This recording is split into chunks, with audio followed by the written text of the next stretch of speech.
First, let me say I am really sorry that you have had recipes that have failed recently due to the shrinkflation. Now, I think that's a really good point that we really need to stress, because I just threw it in the video with a no thought at all, but I think we need to kind of talk about it. So for anybody else that didn't watch the original video, I was showing off a really great book. Let me go get it. It obviously doesn't have its dust jacket anymore, but it is the Culinary Arts Institute Encyclopedia Cookbook. It's actually a really cool book, but as I was flipping through it, I noticed some things say 1 can of creamed chicken soup or things like that. This book is famous for what I'm about to talk about. It's a great book. The Soup Bible, it taught me how to really make amazing soups, like soups with flavor. But this is what the problem is. I took my glasses off way too soon. Every single recipe asks for jars and cans. And I use all of my own jars and cans for this. So 1 jar, and then it says in parentheses, 16 ounces of mild chunky style salsa. It goes on the whole thing. It's like 1 can, 14.5 ounces of chicken broth. 1 package, 3.5 ounces fresh shiitake mushrooms. 2 cans, chicken broth. So the whole thing, the whole book is using canned products to make homemade soups, which you and I all know we make our own canned products and stuff like that, but you get the drift.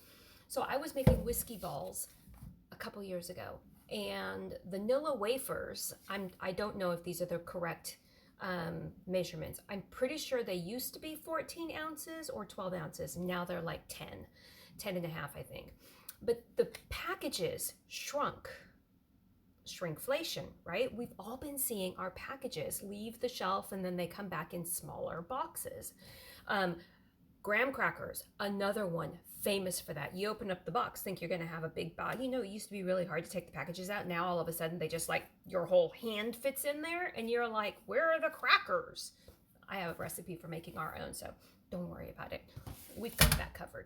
But anyways, you need to be aware when you're making recipes and you're making your old-fashioned, tried and true favorite recipes of all that calls for 1 thing of Jello, 1 thing of gelatin, something like that.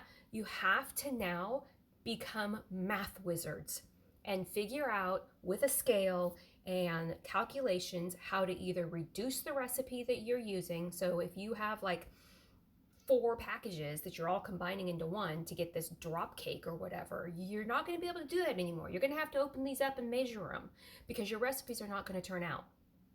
That's something that we have not thought about, right? Until we start having failures in our cooking. Like, we think we're good cooks, like we used to be able to cook, and now all of a sudden we can't.